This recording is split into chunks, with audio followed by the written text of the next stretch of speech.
good start for the London Spitfire. Florida with a couple good early kills here. Maniton landing all the hooks this time. Follow-up does come through from the Spitfire. Florida all over this one. The Spitfire take flight. To Vic doing tons of damage right now. That was a masterclass from the Spitfire, and they bring it home in style. Welcome back to Los Angeles. It's the Overwatch League regular season, and I'm your host, Chris Puckett. This day is going to be great. If you watch Stage 1, well, our top 3 teams from our first set of matches back in action here today. And to bring you all of the games, we brought in the great roommates of Reinforce and young Joshua here, a.k.a. Sideshow, as well as Zoe back with us once again. First of all, how's everyone's placements matches going? You guys doing okay? Is this some kind of joke? So. How am I supposed to play with this on my hand pocket? You're a healer. Console? You'll figure it out. We can duo. I'll carry you. I like it. He always holds forward anyway. Let's talk about the matches we're bringing you today. Zoe, we got to look at these overall standings, and you'll notice New York, Houston, and the Spitfire all still top 5, but this Philadelphia Fusion squad in 6th place could be moving upwards. They really could, and I mean, Houston and the Fusion both have been looking unstoppable in Stage 2 so far, whereas the top runner at the moment, NYXL, seem to struggle a little bit, so I do expect some change up in those standings. Looking forward to seeing what we'll get out of Philadelphia. They're right behind Seoul there in our Stage 2 standings. Also, keep in mind, London needs a big day. They're at 0 in terms of map differential. They're looking for the 4-0 as they go up against the Florida Mayhem. But really, I think all eyes are on that 6 p.m. match, the Outlaws versus the Fusion. That will be our second match of the day. But we get into it right now with our first squad. Please welcome to the stage, the Florida Mayhem.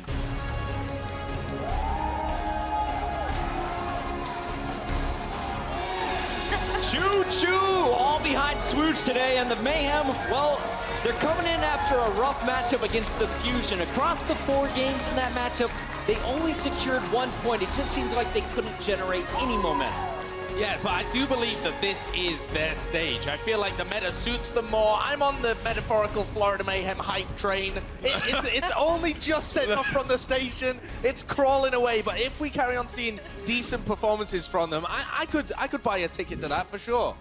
Wow, you just nailed that part. I'm actually really impressed. Yeah, I definitely get on board with that train and did talk to their coach about their recent performances. They played really well against the NYXL, but they struggled against the Fusion. And when I talked to them, they told me that they had nothing they have prepared has actually worked, and they didn't seem to have a backup plan. So they fell flat and it just didn't really click, and it was difficult for them to even pinpoint specific issues as the game wasn't close. Yeah, so you can pretty much say that train went off the rails. But with some new additions coming in, maybe they have some competition within the team, and maybe Awesome Guy, Saya Player, and Sapis will breathe some life into this team because they really need it. Yeah, this is like a contract week for a few of these guys. I feel like sooner or later we're going to see some new faces who is going to keep their starting roster spot. That is a look at the Florida Mayhem. Now it's time to introduce their opponents. Let's hear it for the Stage 1 champions, the London Spitfire.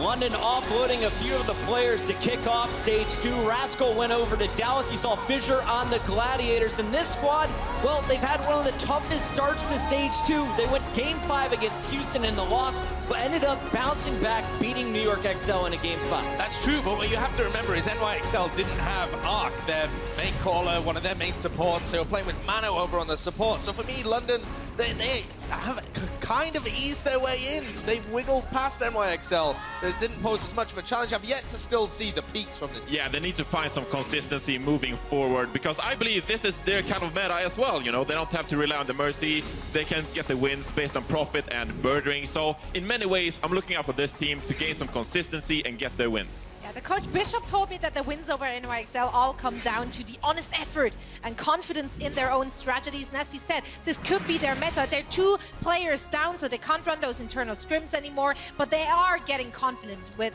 everything which is happening. You'll notice here Bird Ring on the bench to open this one up. Hureg is going to be in the starting lineup for the Spitfire. And speaking of the squad, we mentioned already, they took home the $100,000 bonus at the end of Stage 1. They took the crown for Stage 1.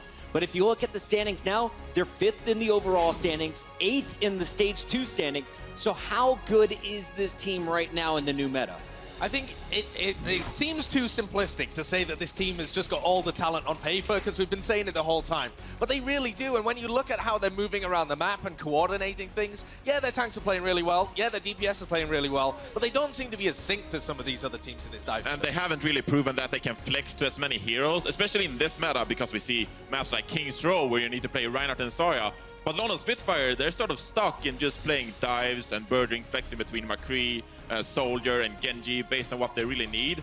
But they need to find some strategic adaptation and actually apply the individual skill to some kind of pattern so they can gain some consistency. Maybe with birding on a more flex DPS role, they can find that. We'll have to see today. I have to say though, to be fair, you know, with a new meta, first you want to find your footing, and then you just go with what works at the beginning before you go all over the place with different strats. When I talked to London, they said 2-2-2, pretty standard composition, seems to be their forte at the moment, and they will be sticking to this one as long as it works out against their opponents. They will change, make some changes once they're forced to. And for the Mayhem, they are confident in this very meta. This plays into the team's strength. They say it themselves, all their opponents know about that.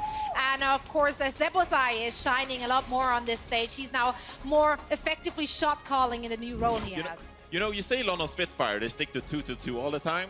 I wonder, do these guys play ranked? Because when I'm in ranked, I never get to play 2-2-2 comps. I always play triple support. And they play on a little bit of a higher level.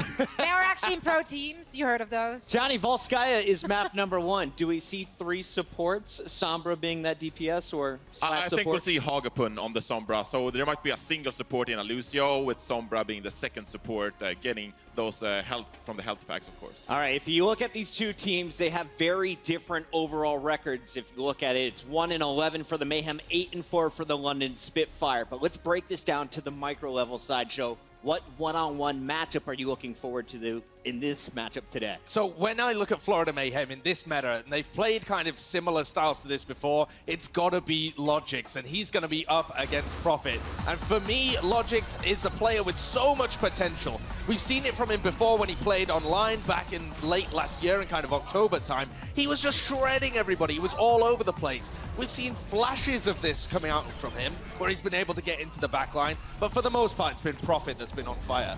Yeah, but I'm not really confident we'll actually see so much Tracer duel this time around, because London Spitfire, they've gone from a very aggressive dive team to more of a tank buster defensive team. We often see birding on the McCree or the Reaper, especially on Volskaya. We might see some Reaper gameplay coming out of birding, of course. So Prophet, he might just ignore Logix straight away. Doesn't even consider him a threat, but looking at the numbers, Prophet is the better of the two. Yeah. Do you want a team on Tracer or Reaper today playing against Florida Mayhem? Yes. Yes. Which one? Tracer Well, or both, the Reaper? Both of them. All the above? Reaper and Tracer. Okay, I like that decision. I love the answer Both. just being yes. I think you should have just Hey, kept it. it's Volskaya for map number 1. It all makes sense to me. That is a look. Logix on your left representing the Florida Mayhem. Prophet on the right, one of the most entertaining players to watch across the entirety of the Overwatch League. Before we kick this one off, Zoe, I want you to pick one player to watch. If we're not looking out for the Tracers today, who is it for the Florida Mayhem? For the Florida Mayhem, I think I would go with Swoosh, actually. Swoosh? Yeah, I do like to see him playing a little bit faster, a little bit less passive than we saw in stage 1. So, again, due to the meta, that's probably what we're going to see, and I like him being more. All right, Florida's going to be bringing the dive today. They've shown it to us in the past. Will they be able to do it against London? That's the big question for me. Let's send it backstage for game number 1. We got Semler with Hex on the mic. Thank you, Puckett, and thank you, everybody. Welcome to yet another glorious day of Overwatch here at the League. Hex, we've got a pretty good game to start things off. Yeah, I mean, it's going to be tough for Florida. They don't have the best record, and I think when you're in situations like this, and based on their last couple matches, kind of got shut down a little bit, you start looking for small victories. Winning fights, winning a stage, winning a map, something along those lines to build some momentum. Waking up in the morning, getting the pizza you ordered. Exactly. Your coffee turning out well, exactly how you ordered. Small victories, man. Yeah, exactly. You build on those. You can't go into it thinking like, hey, guys, if we lose a map, it's over. They just have to find the things that they're doing correct and going through. I know you talk to some of the guys. They say practice is going great. It's just about when they're on stage. It's execution. It's all a mental game. I'm convinced. I've seen it before. It is 100% a mental game when it comes to Florida Mayhem, because they have all of the tools necessary. They have skilled players. They have the talent. Logix was highlighted there, and he can certainly do damage, but I mean, likes of Tavik on there, I mean, you have talent here on this roster. It's just about getting it to all come together when it's the main stage time, when you've got an official match. It's a totally different kind of pressure. Yeah, and on the other side of things, as Sideshow mentioned as well, that you look at London and you're on paper is one of the most talented teams on the planet. I think one of the issues with London and what makes me a little bit frightened about them sometimes is that they know that. They know that they're so talented, so sometimes the coordination and the game plan breaks down. It's like, I don't need to do that, I'll just kill 3 people. So they clutch on their mechanics, and why wouldn't you? You're gifted mechanically, but now might be a good time, a good matchup for them to really work on just being in the spot you're supposed to be in, following the game plan, really going through the X's and O's. Exactly, yeah. I mean, there are going to be some roster changes made. That's something to keep in mind as well. London have already made theirs. They're down 2 players. That was brought up on the desk earlier, so they can't do those internal scrims anymore, for example. But we've also got Florida Mayhem, who have got some players on the way as well. So, I mean, there are going to be some changes going through here, but still, you need to get a win here if you're Florida Mayhem. This would be a massive victory if you could take down London, if you could take advantage of them sandbagging their opponents sometimes. It's going to be difficult for Florida. I think the biggest battle I want to look at is going to be how do Florida deal with London's tanks. For my money, it's the best frontline tank team in the game because Gesture, I think, is the best tank in the league, and I think Wuyall gets overlooked tragically often enough, but I think his diva is insane, and they work so well together. It's like a Cho'Gall situation. It's like one hero. It's the London tank. It's the London tank, and well, countdown is over. Let's get into the action. 4 minutes for Florida Mayhem to do some damage here and pick up this first point, point A. So I'm scoping out the defense here, trying to figure out what the setup's going to be. I don't think it'll come as a shock to them that Sombra is already in play here on the defense for London Spitfire. Now they want to boost in. They would like to get their 76 on the high ground. That is Tvik playing the 76. This is kind of an older tactic where you simply take one of the high grounds and then you face off. It's going to be 76 versus 76. This angle versus the other side of things. We'll see where Hureg is set up.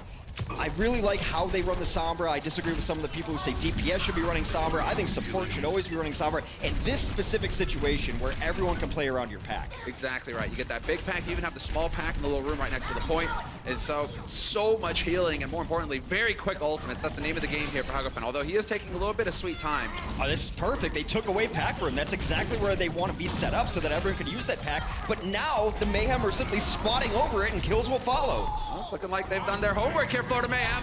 Very quick work here on point A. Hureg just barely darting around the corner. Logics will eventually find the kill. Gets the recall out just to stay safe. They have got a history of diving points. London Spitfire have really taken the fight all the way to the bitter end, but I think it's a bit too far gone this time around.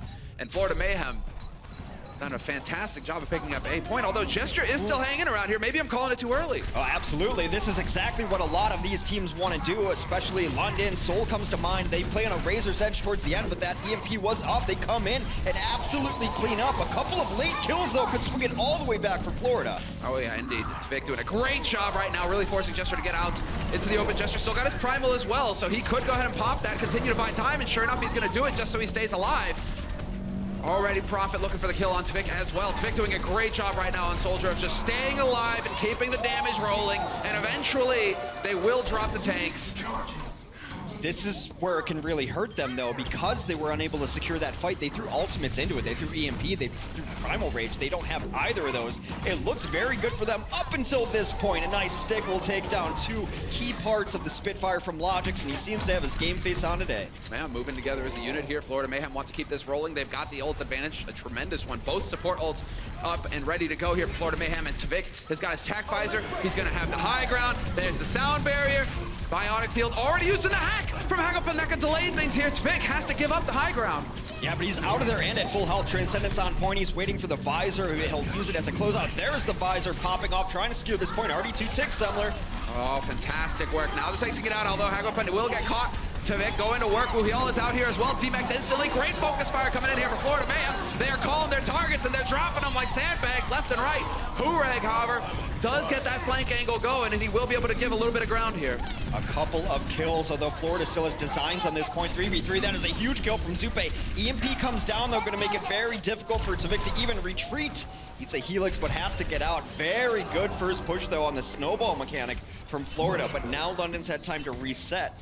However, EMP is still a whiles away. Yeah, a good long while away, and if Florida know what's good for them, they're not going to do poke damage here. Well, let's clear. It's a percentage away. A while would be a stretch when talking about Sombra's EMP. Charges very fast. If Florida's smart here, they will not do any chip damage. You don't want to do chip damage against a team trying to build a Sombra ult. You take 1 HP down, then you go get a pack, it charges Sombra's ult up a little bit. So you want to just be going in with burst damage, trying to take a convincing fight. Oh, the pulse doesn't get it. Tricked mid-air with the helix on Prophet. Gets that kill. But Prophet will be able to get back into the fight fairly quickly. That's the nice thing about Tracer. Now it's a matter of his team holding on, and they do manage to get the contest going here for London Spitfire at least. Hureg still dancing on the edge, just trying to farm up that tactical visor as quickly as possible here. Getting the damage on Manadin, getting the damage on those big targets. But it's not going to be enough. Oh, he left the point for a split second. And that's all Florida needed. I love what Florida did there on their first attack, on their attack on the second point as well. That's a little bit of a curveball, just positioning-wise from Florida. They come in over the top, and yeah, taking away pack room from Sombra, easier said than done. They just simply walked in and bullied them. London played a little bit tentatively there. Even though they have the extra damage of Sombra on support, they didn't really go after the fight. And then I really loved how they set up on point 2, where they go all the way around, up over top. They come in from a different angle. Maybe London's not expecting it, they're not used to it, and that changes everything. Where your tank's going to position there, then your DPS have to get behind the tank. So a curveball there that London wasn't really ready for, and a very good offense from Florida. Yeah, impressive stuff. 4 minutes in the time bank. That's very quick work here on Volskaya, where teams can really get that delay going on point B. And so, well, London, what are you going to have for us here to kick things off on offense? Minute left before we begin. Definitely not expecting to see Prophet lock in the Hanzo. It's cute. That would be fun. I'd enjoy it. You know, Hanzo's okay-ish on some of these points just to get vision. And then there's that little window on the very first choke. But the problem is at the pro level, you don't necessarily see people holding first doorway, as you will often see in other kind of game modes. It's generally going to be about ledges, and then oftentimes you'll just bull rush right in, right down the gut. So no one really holds that main choke right by, I believe that's a garbage truck, dump truck, something like that, right up front. I mean, maybe there's doing some construction around here, you know? Gotta cart the dirt off. They're building robots. Yeah, they're constructing robots. Maybe there's some buildings going out, Pex. I don't know. They're practice buildings for the robots to crush. Exactly. Like, look at the size of those things. How do they get around town without leveling half of it? Godzilla would love this city. Offensively, it seems like they want to come out with a Widow here. That's the same spot I was talking about. A Widow can also abuse that as a Hanzo can. The right window there to the right. They're just actually going to drop down, take a little peek, maybe go all the way back. Yeah, Hureg doesn't like what he sees. He's back to spawn. He doesn't realize, well, they aren't going to be holding open, and so that's going to make it difficult for him to get any shots off of the Widow. Decides to change it up.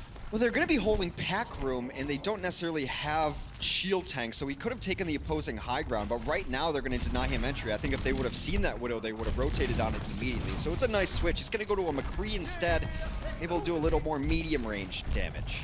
And into the pack room we go. Hureg will find the first kill on Logix. That's fantastic work. Logic's out of the fight. He's definitely done some work for them on the offense for Florida Mayhem. Him being gone is definitely going to hurt things. Hureg, however, has to give ground.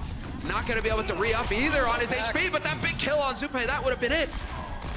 No pack for him there. He still goes to town. Now this Diva is out in no man's land. Be surprised if they're able to stay in the MAC. Meanwhile, Zeba goes down, Zvik down. That is a very swift first point for the London Spitfire.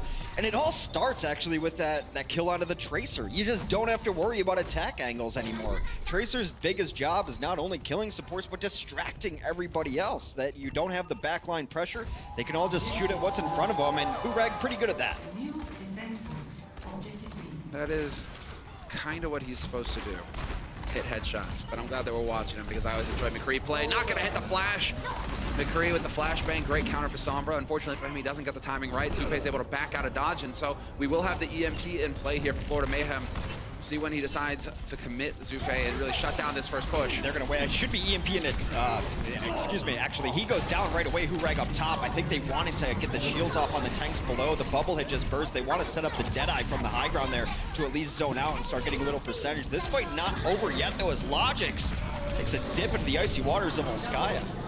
Yeah, they're finding kills. We will have the self-destruct getting chucked out there by Manatson, but Gesture pounds him into the ground, and now it's Zupe on the point. The Angry Monkey gonna go in here. They're making progress finally, although the contest should be possible. Will they allow one tick? Yes.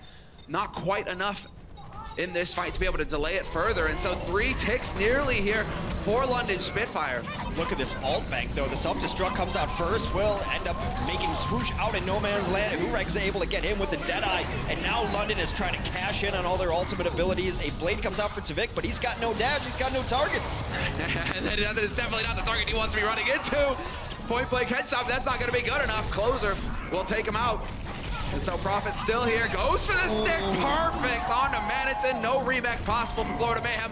And London Spitfire, they've done their job. It's just a matter of time. Zupe goes for the EMP, the desperation play, hoping to buy more time. Tvig with the Doomfist, not long for this world. Well, they are delaying things, but they're so staggered that it's just not going to happen for Florida. London Spitfire a minute faster on the second point. It's very difficult to play defense on Volskaya. It's kind of reminiscent of old times where you see 6v6 on Volskaya as far as scores finally go down. A lot of offense going to be coming through here. Volskaya first is so hard to hold. London did commit a lot towards their first defense of Volskaya, so I think they want to be a little more all-in on it, but this is kind of par for the course when you have Sombra's on it. If she doesn't hit the EMP and her team's unable to follow up, then you're kind of running with a 5-man team so far with the current iteration of Sombra. And London played around that EMP very well. The EMP came off aggressive on the high ground from Florida, and they just chilled. I mean, what else are you going to do when you're EMP'd? You don't have any abilities, but they just hung out, able to keep themselves alive and then re-engage. And like I said, Sombra without EMP right now, I mean, it's not really a full kitted hero. Oh, look at this change coming in here from London. Do you see a Sombra? I don't see a Sombra. First point. I guess they got rolled over a bit too quickly by Florida on the first time around on the offense, so they decided to change things up here, London Spitfire. Going for a bit more of the divey approach. The real question for me is whether Florida Mayhem can now reset, right? They had a fantastic offensive first half. They got shut down in the second on defense when London Spitfire went crashing into them. Now is going to be that mental power game basically coming back in here for Florida Mayhem, where they need to get their heads in it and they need to know that they can win, that they can get that same kind of offensive success. Wheel's out there for some scouting information, wants to see what they're going to be up against. I really like where London is set up here. They know they got bullied out of pack room, so instead they're just going to add a healer in instead of a pack, take the high ground, but now they see an opportunity. They're going to drop down, and they're stuck in that room right there. They will get out with a Winston Bubble. Yeah, Winston Bubble's going to get eaten up immediately, though. And so Hureg already looking for the long game here, looking to change up his position exactly so he can get an angle on that balcony. Tvik kind of peeking forward, only just now going to be able to get out here. And just barely dodges the Helix. That was a close one. They've switched sides here. It's that Soldier 76 battle on opposing sides of the chasm there. Another rotation will come in for Florida. They've been so tricky with it. Winston goes in alone, though. Where's his diva to help him? Switch is gone. Yeah, and Tvik gets pounded as well. Pancakes by Gesture, and this is going to be the cleanup for Florida Mayhem. Everybody off the side. Woo-yo with the knock on Zupe, but everybody else just deciding to go for the reset. No time wasted. Half of a reset. You know, if your friends jump off a bridge, would you? Yes, in Overwatch, that is the correct answer. You definitely jump off the bridge and join your friends in the drink over the side there. And so a really nice, quick adjustment from London to know Sombra didn't work. We got walked in on pack room. Let's just ignore that pack room. You know what also heals? Zenyatta. Let's just throw him up there with Hureg. And then they can work on having the same sightlines for targets so that Discord and the rifle are going to hit the same thing. That's the big thing, man. When you have that Discord in place, Swoosh, no wonder he drops like a sack. I mean, you're just going to get eaten up in the room now. Hagafun with the trance. Well done keeping all of his teammates alive. He even dodges, eats that pulse bomb. He doesn't care. He's involved. Swoosh, however, wins the duel versus Gesture in the meantime. Still a chance for Tvik now on the point, making progress. Woo-Hyol has to come out here and try and challenge, but he's got 4 targets just beating him in the face. Tvik is absolutely cleaning up. Logic still doing work in the back line as well, and this first point Volskaya is over. However, a much stronger defense for London this time around than the last time. If we know anything about London, it's always still possible they'll come back into this. I don't think they will. Last time it was very close to them getting snowballed because they committed ultimates to their very first defense. They would rather have a more fair fight on this second defense now. A little over 2 minutes on the clock. Yeah, not making the same mistake twice. Now they have the 4 ults. The self-destruct over the top. That could get dicey. There's the sound barrier, hoping for Florida Mayhem to keep their teammates alive a little bit longer. That Zebasai just committing to it, but Hureg on the high ground reigns supreme. He has the attack visor. He's going to work. Swoosh is gone. That should pretty much grind this push to a halt. I didn't see what happened to Manatee early there. No, I guess he was still alive. I don't like that Swoosh and Manatee seem to be on 2 different pages here. It's not even the same book, not even the same series. Swoosh is going down very early. He went down to a tactical visor across the map. If Manatee's there and has defense matrix up, or at least his body with armor on it, then perhaps Swoosh lives and they can get out or maybe re-engage there, but that's twice now in the last little bit that Florida Mayhem's tanks have been a little too far apart. Coordination lacking. That has been one of the weaknesses here for Florida Mayhem. They need to figure out a solution if they're going to go toe-to-toe with London. And so Logix, he's looking for the flank angle. Cool. Yep, just blinks right around. He's been spotted immediately, though. Door closed on him. Hurag having none of that. I mean, it's a cool spot, but it's a very known spot. You're not surprising anyone with that blink over the side. He used to not have to blink over there and save it, but now Logix in the back line. He's got Pulse Bomb ready. Hago goes down very early to swoosh. That's a huge kill to start this off. Yeah, Trance comes out immediately as well here for Florida Mayhem, looking to just close it completely here. You still have Gesture in the fight, although not for long. Logix with the stick removes him. Still enough bodies around here to contest, though. Profit, however, being forced back. They're making quite a bit of progress here. Florida, just now, not going to happen. Hagopan with the Trance just ferries everybody out onto the point, and now is going to be the moment. Is it the deciding chance? Yep. Oh. The self-destruct window, perfectly timed. Very nice from them. I mean, with it being London, formerly Cloud9, I have a pretty good guess of what people are thinking right now. However, it's not always a team making a mistake getting off the point. What are you going to do? There's a self-destruct, you have nothing to block it. You don't have a body to block it. You don't have Transcend anymore to get into sight lines or anything like that. You don't have a Winston bubble to contain it in the dome over top. So we'll see exactly what Florida were talking about when they took point A. Point. Send yard weak. Go to point. Yeah. Everybody. Mini. I'm with you. 5 and 4. Solid up. Soldier. Leave it in. Lucio on point. Okay. Dead. Nice. I'm chasing. Solid dead. Nice, good job. What? Pretty typical Overwatch comms. I mean, people always talk to me about like, hey, they don't speak the same language. Is it going to be different? I'm like, yeah, but you just pretty much Overwatch comms are just saying a person's name and then killing them. Monkey. Exactly. There you go. You've got the inside track on it. It's essentially calling targets, especially when fights break down like that. Now, of course, comms are more important. Setting up fights. What are we doing next? What went wrong there? And that communication. But in the midst of it, you're generally just going to hear hero names. I'm just not hearing enough lit. You know, where's the he's lit. Like, come on. Need to get on point here with the terminology, boys. In Overwatch, the nomenclature is one. They're one. Yeah. But they're one. What is it? They're number one, or they feel like they're number one? It's like one hit. Or one number hit, one priority. You know, are we?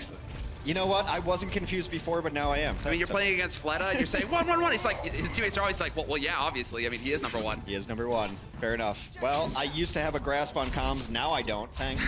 I've ruined it all, Hank. I've ruined it all. All right, attacking side coming in from London. They're running the McCree again, which is very good against a Sombra, very good against a Tracer. Flashbang will ruin everyone's plans to get out of a sticky wicket, as it were. Hurag already finds Tavik. Again, identical situation how this all panned out last time. Although Hurag gets clubbed over the head by Logix. Logix not the first one to die, trying to make a difference, but it's not going to be good enough here as Profit is still alive to take these duels. Point blank headshots on Maniton. And a very quick point take here for London Spitfire again. Not going to make the same mistake as last time. I am keeping an eye on the minimap, but I don't see anybody here fast enough or may have the challenges. No, they're not going to be coming back because they want to bank up an ult. And in fact, they got beaten so badly there, I believe they only got one kill, that their ult situation is not looking great. Now, a great answer to that is to have your own Sombra, who's about to have EMP. They need to win this EMP fight, otherwise they're in danger of getting out-econned by London. Yep, handily as well. Profit with the peak. Well, they do manage to maintain control of high ground for a little bit longer here, but Florida, look at that, the big play attempt at least from Profit. There's the EMP, and this push should get cleaned up. Chester the focus, but Woohyul should get demexed as well, and yeah, just jumping right off the edge. London Spitfire going for the reset. Completely cleaned up there. That was the EMP that they needed, had to win that fight. That's the big advantage. Interesting, Zupe is going to stay on the Sombra. Some people believe that she's better on first point than she is on second, but taking away the packs from the enemy team really disables the flankers. And we'll see if Profit can still find purchase going around. He should be getting mostly the orb on him to at least give him 3 seconds of healing while he's out of sight lines or so from Hago. But they're going to have a couple of support ults coming in. And a self-destruct as well. Let's see, does he get anything out of it? Yes! Maniton finds closer. Trick will get traded as well. Hurag is there, but Hurag dies in the process. Must have had his boost on cooldown there, because Lucio's generally will not die to a self-destruct that is as telegraphed as that one had been. Hurag now off of the Cowboy onto the Grim Reaper of Reaper himself, trying to close out this last point. I believe with a Reaper on this, they're going to get aggressive and just make them fight on the point. You don't want to have to worry about flanks, you don't want to worry about distance damage. You want to get on there, make them come to you, and then chuck some Hellfire shotguns in their face. Sure, and you don't care about EMP with the Reaper either. You're doing so much damage. you can make it work anyway. Logix has still got his pulse, but he's on high. Just plinking targets left and right. Hurag on the point. Vic as well with the Dragon Blade. We'll see when he decides to go for it as he gets batted around. Already, just not letting go. Jester really wants Twig. Florida did not fall for that trap. That's exactly what they did. They wanted to fight on the point. You open it up with your Winston. He's not even really dropping a bubble, which is a dead tell that he's about to Primal Rage. You know that's coming. When a Winston comes in alone, you're like, what is this? Is this a gift? No, he just knows that he can't die. 1,000 HP from the Primal Rage. You follow that up with a Zenyatta. But Florida said, that's fine, you guys can fight on the point. We like our high ground here, absolutely cut them apart. We're able to segment off parts of the London Spitfire. Hago going down first. Hago will go down again because EMP deletes Zenyatta. Wow, that aggression. Taking the fight to him, I love to see it. This is another reset, more time burnt off the clock here for London Spitfire. This is actually a tactic that a lot of teams will use with a Sombra to get out there and fight out in the open areas. That way a tank can't drop a shield, no one can run away, everyone's out in the open. And especially when you're running a Sombra with a Genji and a Tracer, with no abilities for the other team, you're just gonna pick them off as they try to retreat. That's right, bro. They might be starting to feel a bit of pressure here, London Spitfire. They have the ults to work with, however. So we'll see if they can make them count, because really right now it is starting to get down to the edge. Zebasai barely hanging in there. He eventually gets caught by Prophet. Pulse Bomb just too good. Maniton dancing on the edge as well. Gets D-Mech. They don't have to worry about him. And this is the big cleanup coming in now for London Spitfire. They have succeeded in breaking this defense. Although Logix has something to say about it. That could be the turning point. If they play this patient, get in there. There are no heals now for London Spitfire. That's the best pulse bomb you could have possibly imagined right there, taking out both supports. However, one tick now permanently on the board. Reaper doesn't necessarily need that much support. Vampiric shotguns he's got. EMP goes down, and somehow Zupe gets out of it alive, and Florida will hold on here. Super sick. Logix doing work. The delay kill of Wuyal. Be sure to connect that stat. Nicely done, Logix. Gets that final blow. Every percentage matters there, so you get a little bit closer to your pulse bomb. Logix shows you what he can do with this pulse bomb. The pulse bomb play has been great from both of these tracers so far. Prophet has this great knack for zoning pulse bombs. Logix doesn't bother with it, just sticks them. Yeah, there is an art to Logix. Watching him stick pulse bombs is a joy. But now you hear the music. It's ramping up. London Spitfire, can they get 2 ticks here? Can they actually take this to overtime, or will Florida Mayhem be picking up the first map in this series? Zupe finds Hago again. Another big kill, another big EMP, and Florida Mayhem right on the edge now of making it happen. They could take this and get the lead 1-0. Exactly what happens. Florida Mayhem have done it. A 1-0 lead versus the London Spitfire. Great priority there from the Florida Mayhem. They know that a Zenyatta is key to London's success, whether it be Hagopen or Vidoshin. Those guys make it go for the London Spitfire, and they absolutely gutted the engine there. Able to get all the kills, and you mentioned it too, Des mentioned it. Logix showed up big. Tavik is going to be hold steady here, and some great Sombra play as well. Now can they maintain? Will they be able to keep up, Florida Mayhem? We'll see in just a moment's time with map 2.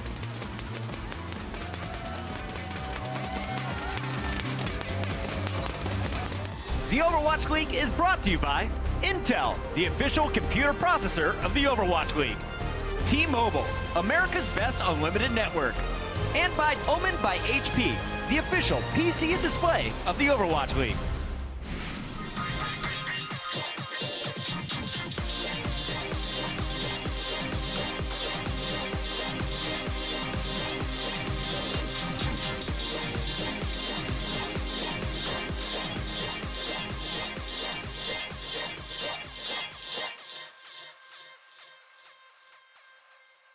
You just gotta keep moving forward.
One of the biggest differences for the Florida Mayhem recently has been Logix.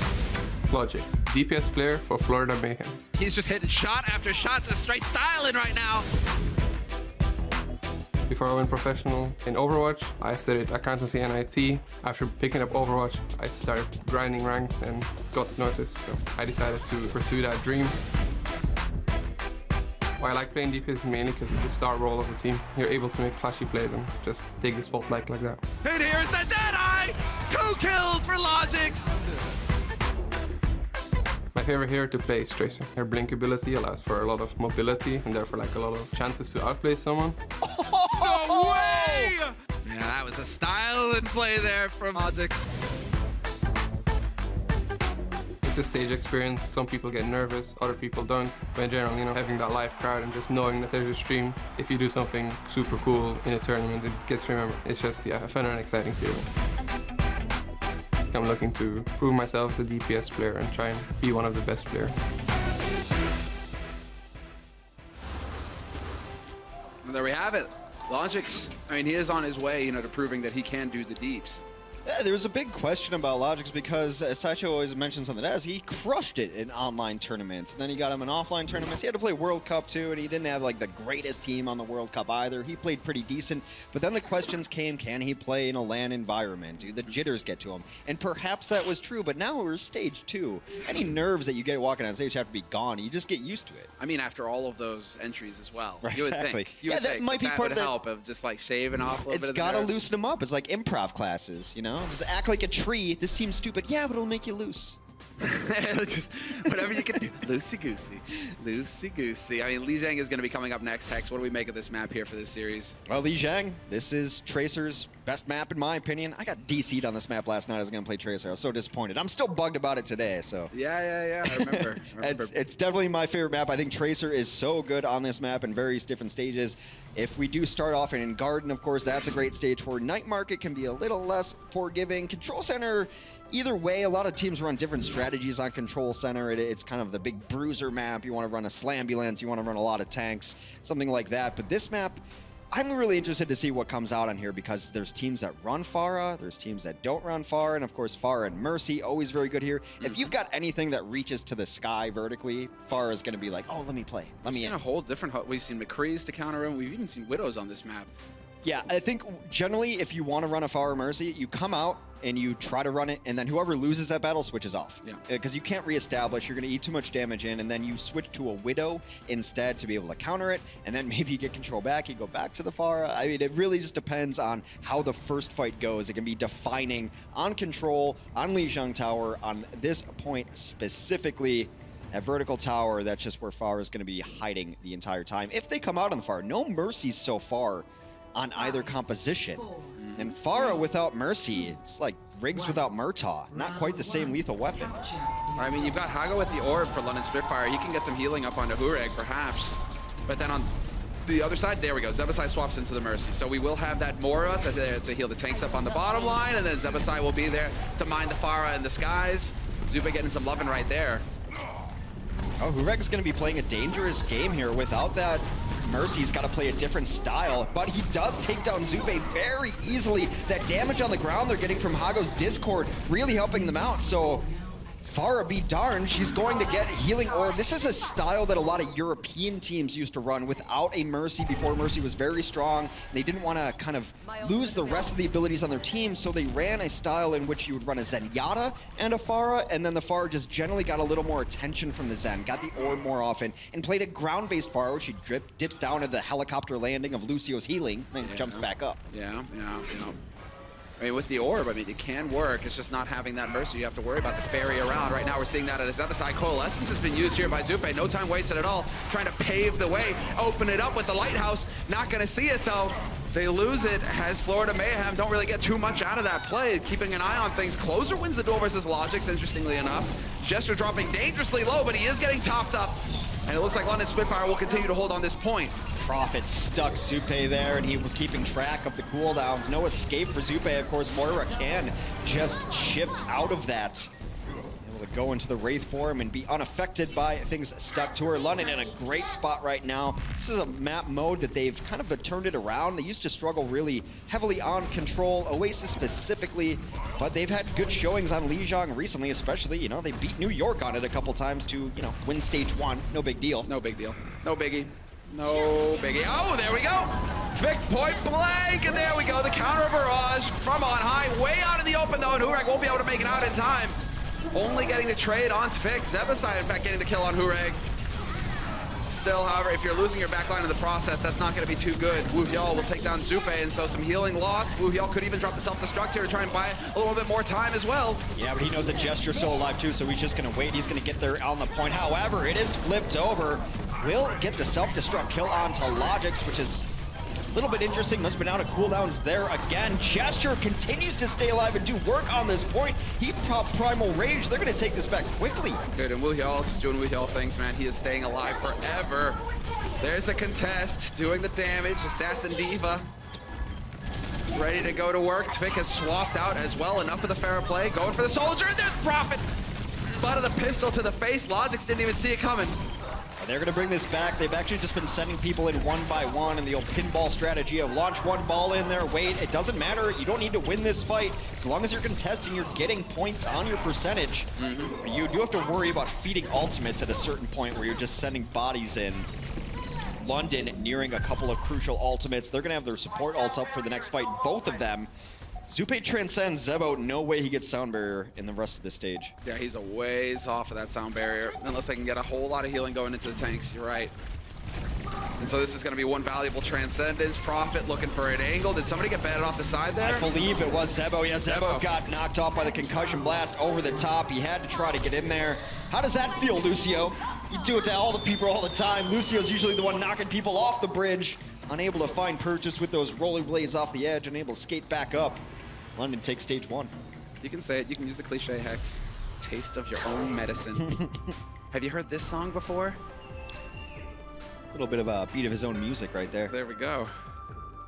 Well, that was quick work coming in here from London. Prophet looking a bit more happy with how things have been going. I mean, they are down 1-0 in this series right now. London Spitfire lost the first one 4-3, but they are now looking fairly good moving into the second map. Hureg, will he stick with the Sombra? I really like what they did with the Pharah there, actually, to start it off. They had him just kind of sitting out far away, just throwing rockets down onto people. Wasn't bothering with a Pharah v Pharah, because that's a fight you're never going to win when the other one has a Mercy. Just contributing to the damage, making the ground fight so much easier. And then they switch off it, and they had all the extra damage from their Zen. I don't think London wants to run compositions without a Zenyatta. They've got the players to play it. Yeah, and the added damage from Zenyatta as well could be a difference maker. Now Hureg, we're going to get to follow him on his merry way as he goes and hacks all the packs. And well, you can say, Wuhyal looking to pick that up. It looks like he got robbed, but it will respawn so quickly, he could potentially get back over there to continue charging that ult up for Hureg. Although Hureg is still frightfully low on the EMP. He's only at 26%. It's such a small thing, but because that pack wasn't there, he was at low health, wasn't able to re-engage, and they end up giving up this first point for absolutely free. Wuhyal will end up dying in the end. Closer is going to go off of the edge to try to join his friend. It's in full reset mode right now. They would like to not give any more percentage over. That's why people jump off edges in Overwatch if you're kind of new to the game. Any damage done to your hero will give the other team ultimate ability charge, so sometimes the best option is just to take a leap of faith. Yeah, regroup with the team. Move back in together. You're going to be able to make it through the choke point, it looks like, and they are going for the wrap, and so it will be Swoosh on the Rhine, hoping to hold it. Tvik from on high, pretty much like great position for him. He's just loving life right now. It's really brutal to try to deal with this. They don't really have high ground heroes. They're gonna have to send maybe a Diva up there. Transcend's gonna go down on the point. EMP ready and launched immediately. Oh, buddy. Tyre can find something. He finds Gesture, who was up there trying to deal with them. Thought for a second he'd be able to get into the back line there with that trance wearing off, but not the case. Prophet, however, will find Zebasai stick there. Hureg on the back, assassinates Manitin. And now we've got Tvik in the thick of things here, just chucking out nades, but not for long. This could be the turning point here for London Spitfire. Start making some progress on this point. Swoosh gets overwhelmed. Just too many enemies for him to handle. and they will flip it in the end, London Spitfire, and this has got to be Hureg feeling a bit happier about the situation because now they can start getting control of those packs once again. That's a really tough decision for Tvik up there because he's getting pressured by Gesture, who's around the corner, and Tvik is channeling his tire right then. Does he kill Gesture to keep himself alive to continue to do damage in the fight, or does he martyr himself and go to the back line, let himself die up top? So it's one of those choices. Obviously, he made the choice that the tire was going to come back and save him, but he didn't last long enough that fight to have a bigger impact afterwards. Yeah. Wasn't quite able to do it. Prophet so low, and there's the recall. You thought he'd done it. You thought he'd gone over the edge. No. Prophet's still in this fight. Hagopun will take down Zebasai as well. Manitin nearly fully on charged on the energy. Gets run over by Wuhyal, the drive-by. Get out. He was hacked, so there was absolutely nothing he could do. No Graviton was able to come off. Now, the other side of EMP and Hack is that the other team, when they can't use their ultimate abilities, are able to save their ultimate abilities very, very well. Florida sitting on a beautiful bank of ultimates. Most importantly are those giant tank ultimates, which can win you fights. Grav and Shatter up. I do believe that you should always open with Shatter. That way, the next time a Grav comes through, you can charge Shatter again by letting Ryan swing through it. Yeah, certain order to things. Just got to be careful, but he did have the primal, so he will be able to get in. There's the Earth Shatter getting chucked out by Swoosh. Not a whole lot coming of it, though, however, for him. Unfortunately, we still have the sound barrier in play here for London Spitfire, but it's not going to matter. Logics and Swoosh doing the damage. EMP comes through here for Hureg as well, trying to turn things around, but it's just not going to be enough. They did a great job of sticking together, Florida Mayhem, and finding those kills. That's an EMP that they might want to have back should they end up losing this fight, which it does seem by all indications that they will, because they only need to win one more fight. At 86%, you can come in and win that fight. An EMP into self-destruct can absolutely wipe a point. This one a little bit more difficult because of the architecture. You see these nooks and crannies on the sides of things where people can hide away. An EMP into self-destruct is still a terrifying combination of ultimates to work with, and now no EMP. However, EMP is EMP. They might be able to get another. Yeah, I mean, they could still get the charge pretty quickly here. Tvik, Deadeye again trying to hang in the back line. Nearly takes a volley to the face. That was quick. Tvik, oh, he will get sniped by Hago in the end. The volley connects. Tvik is gone. No Deadeye for this next fight. Might be the opening here for London Spitfire to flip this back their way. We're into overtime. 99% for Florida Mayhem. And this time around, Swoosh does connect with the Earth Shatter, but again, gets overwhelmed. They lost both their supports. I think he had a difficult time tracking that self-destruct because his Lucio was left out in the cold. That's more than once that Lucios have died to self-destructs, uncharacteristic so far in this set. And now they just have to ult to get back onto the point. Zebo there first. That's not going to be enough. Coalescence could bring this back, asking a lot of that Moira, though. Yeah, not quite enough there. It does wear off in the end. Hureg has gone to no EMP. That might make the difference, although he can get back into the fight pretty damn quick. Wuhyal once again with the drive-by on Manitin, but Logix is there to try and bring it back. Not quite going to be enough, however, as they are still dancing. Zebasai doing the best that he can to stay on top of things here, but he's down to half HP, and he finally gets run over again. Wuhyal with the boosters, and London Spitfire will succeed in tying it up 1-1 going into halftime. A little bit difference of styles there. London prefers to play the style that they're most used to, mostly a dive composition, and they have looked so much better on control lately. Lijiang might be their best control map. We'll be heading into halftime with a 1-1 score between the Florida Mayhem and the London Spitfire.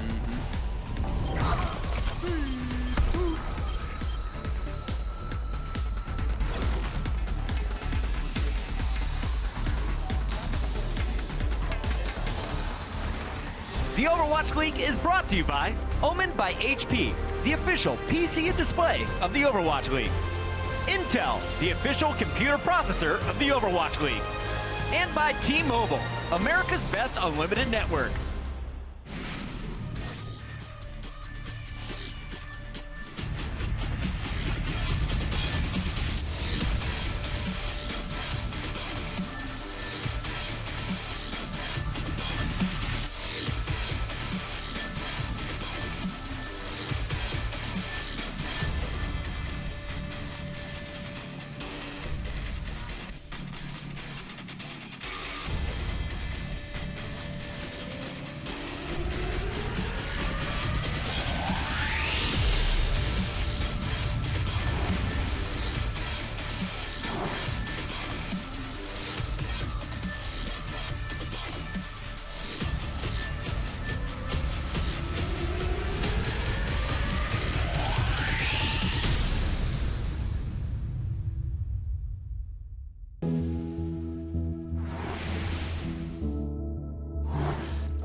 The Florida Mayhem take Volskaya thanks to a perfectly timed Diva ultimate by Manitin, and we're all tied up 1 apiece at the half. London Spitfire answering back in game number 2, but at halftime, it's all tied up. So let's talk about how we got here. We've got Sideshow, we've got Reinforce once again, and Reinforce, you said coming in, this could be a much better match than a lot of people are expecting. You're expecting big things out of Florida Mayhem, and already they're showing us some stuff. Yeah, I think they have a lot more time to actually deal with things, considering London is more of a passive team. And also when you have Hureg on the lineup instead of Birdring, I'm a bit curious what they're trying to experiment with here. We'll talk a little bit about the teams and the players that are in the mix, but first I want to point out something interesting. And as you've noticed in Stage 2, we've got 8 new maps for you. Volskaya Industries was map number 1. And in this new meta, it seems Sombra is always in the mix. So, Johnny, walk us through, what are we about to look at? It seems like London Spitfire had a pretty solid answer the first time around for the Sombra. Yeah, well, it's just a neat play coming out of London Spitfire. A nice rotation coming out to shut down the Sombra on the Florida Mayhem side. So we're actually going to see a huge rotation flanking around point A on Volskaya. Hureg gets a kill onto Logix, and they just take over this room with the hacked Mega, of course, which is Suppe. So Suppe on the Sombra, he can't actually charge any Sombra EMP towards his ultimate, because London Spitfire, they just decide this room is ours, and we're going to fight from here. And there's 2 basic ways that you play against the Sombra. If you come up against one in your ranked queues, one is to take control of the health pack room like that. The other is just to dive very aggressively before they get the EMP up. So you see a lot of teams play the Genji Tracer. They run very aggressively in. But if you're playing a slower composition with a Soldier or a McCree, you want to take control of that health pack room and deny them the ability to build up the EMP. So what's the secret here? If I'm going back and playing in my ladder games tonight, do I try and go through the room on the right? Do I just speed around it closer to the point? What's the optimal route to flank a Sombra? Well, you can go through the route, which is towards point B, and flank up the stairs. I think that is the best way. It's the safest way, because you don't really allow your opponent to actually dive on you as you make the rotation itself. So flank around with some Lucio speed boost. The speed boost is really helpful, especially in that situation. So I do recommend it. And I'm going to be honest, Puckett, when we're looking towards your ranked games later on, Sombra's changed, so you don't even need to take control of the health pack room. She can't generate ultimates from there, but it's still really useful because it gives a lot of utility, right? The health pack spawn weight. It's a good reminder. Remember, everybody, here in Stage 2, we were playing on the previous patch with the Mercy and Junkrat nerfs. It'll be this way all the way until we get into Stage number 3. Let's talk about Florida Mayhem, though, because this is the big surprise. We've been waiting after they got demolished by the Philadelphia Fusion. I was worried for this squad. Today, they showed up big, and it was on the back of their DPS early on. You saw Zuppe going off with the Sombra as well, but I've been so impressed by the Logix man that we highlighted before this match on Tracer. He was making huge plays, whether it was with those pulse pistols or pulling out the pulse bomb. I mean, he just looks better overall, right? And same goes for taking both of the DPS on the side of Florida Mayhem. Both are turning up today, and it's really showing. They're taking the game to London Spitfire, something we really didn't expect, Sideshow. Yes, and Logix is playing a very individual kind of playstyle. He had 22 final blows across Volskaya compared to only 10 from Prophet when they were playing the same amount of Tracer overall. But they still had a roughly even kind of eliminations. It's just that Logix is finishing all of the kills, and Prophet's just adding his damage in and letting kind of either Gesture or somebody else actually finish the blows. Johnny, we know that Logix is going to be running Tracer most likely moving forward. What do you want to see from Tavik in the second half? He showed us a little bit of Soldier as well as his Genji. I prefer the Genji, actually, because when you're playing dive versus a team like London, which are kind of defensive, then you can set up your dives properly. And looking back towards the history of Misfits and Florida Mayhem, that was their speciality. It's been a troubled history. Yeah, exactly. So they were supposed to be the diving team, and they moved to the Widowmaker and the Junkrat and the Soldier back in Stage 1. But now in Stage 2, we're finally seeing Tvik pull out the Dragon Blades, and I think that's the difference maker. Pretty impressive stuff coming in from the Florida DPS players. Let's talk about the other side of things. Prophet always in the mix, it feels like, when you're watching the London Spitfire, but Birdring is normally alongside him. Today, they put Hureg for the first half. Why would you make this decision? What do you get out of Hureg? Well, it's a little bit confusing to me, actually, because they've only played him really when they wanted Farah to come out. And instead now they're playing him on Soldier 76. Maybe this is just because this roster that they're running, London Spitfire, used to be known as GC Busan. It was a whole team. They were really good at Volskaya, so maybe they think, yeah, just throw them all in, see how it works when they're all together. Yeah. But you can also play the Sombra. Maybe that's something that Birdring isn't that familiar with. Yeah, I mean, it makes sense on Lijiang because they play the Farah, of course, on Lijiang. But then on Volskaya, I mean, I don't want to give anything away from, or, you know, Hurek deserves some credit, but Birdring is one of a kind. He was the stage 1 MVP in the finals, of course, so it doesn't make an awful lot of sense, I have to say. Yeah, we're a little bit confused here on the desk, but clearly London and their coaches know something. But you have to remember, coming in, London had that 0 map differential. They were at the even line. They were hoping for a 4-0 today. That dream is now gone, and now you're playing with the second half. You left the door open for the Florida Mayhem, so anything could still happen. That's going to do it for our halftime coverage, but we do have to mention something awesome that we've been working on with our production team. You've catch the social studies episodes, and we got a new one for you today. Last week, London went to Game 5 twice. Our cameras were behind the scenes capturing all of the action. We caught the highs, we caught the lows, and it's here right now in this week's edition of Social Studies. A big battle here in our top 4. Houston versus London, the rematch again. Here comes London as they take the stage. They were so fun to watch during that championship run. 14 games played on the final day. All these awesome people come out to support.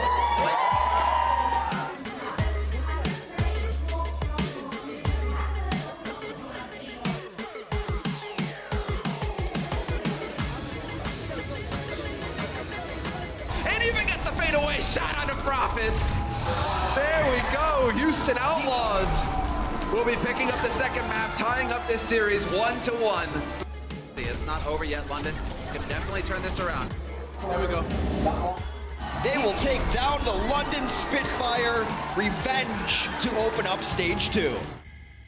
London says they want to create a gap between themselves and the rest of the 11 teams in the Overwatch League. Are they even the best team right now? They just lost yesterday. 우리 잘하는 거 전진 수비 해도 된다. 할 수 있다.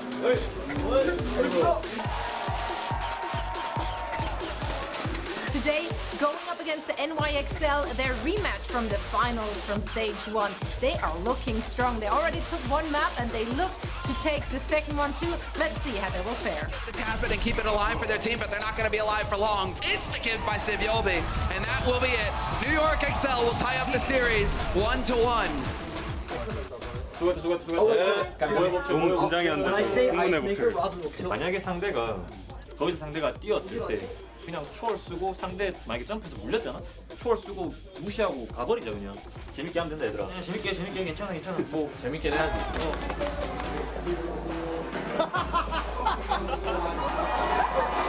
That kills despite Pine's best efforts in that duel. Pine just took away his spot on the other side too. Jester's doing a lot of work. Not only these kills, Profit cleans up with a pulse bomb.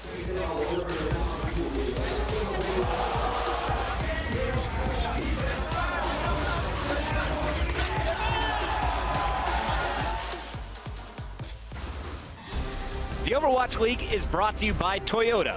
Let's go places.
The London Spitfire and the Florida Mayhem are all tied up 1-1 in this match where Sombra has been so essential. And you know, before the match, the talk was that the London Spitfire want to win this thing flat out 4-0 for the sake of math differential. But now, I think it's in their best interest to just focus on winning this match, period, because the Florida Mayhem, they've been looking really good. So let's go ahead and get back into this matchup and send it over to our casters, Simler and Hex. Oh, wait, hey, I'm on the screen now. Hi, everybody. So, you know, I was getting in the mood, getting the flow going. You're doing something, whatever you I'm not sure what it was. But, point being, yes, you're right, Malik. It is definitely, you know, a good thing to win. You know, it's kind of a good thing, you know, to like wake up in the morning. It's, I'm going to win today, right? London, that's what it's all about right now. Yeah, Miami's or Florida. I'm going to do that all season. I promise. I will call them Miami forever. It's my fault. They are the Florida Mayhem. Getting a little bit of confidence here as well. You know, they have a couple different styles. I know they play kind of conservatively against teams they should beat, but that hasn't really worked out. I think you just start going aggro. They look much better when they're on the offense, when they take fights to the team. They don't sit back. So not necessarily the best map for just going straight aggro. It's going to be a little tank heavier here. Of course, King's Row is where you're going to see a lot more Azaria coming out. Yes. I'd love a little curveball here because I think that's what worked so well for them on Volskaya. And that's why they ended up winning Volskaya, is that they give them something a little bit different. Maybe a Tvik Hanzo here. He's got everything in his pool. Hanzo can be very good on King's Row. You say such sweet things, Hex. About Hanzo? Yes. Yeah, I have to make up for how I talk about Hanzo when I have to play against one. So I try to murmur sweet nothings about Hanzo when I can here. Of course, you're going to see Hanzo's come out early on just to get the Sonic Arrow, see where the team is set up. Also going to be a very good Widow map. This is one of the best maps in all of Overwatch. I think it's universally agreed upon. No one dislikes King's Row. Everyone's always just happy to go to King's. Seems very balanced for both sides. Yeah, I mean, everybody deep down, they want a monarchy, you know? Yes, clearly. Deep down, that's what it's all about. They're like, King's Row. Yes, there was a time. There was a time. No longer. So, Florida Mayhem on the offense as the away team. That seems clear enough. London Spitfire will be setting up on the defense. 35 seconds left, and already, I'm pretty happy about this setup here for London Spitfire. I'm always happy to see Widowmaker play.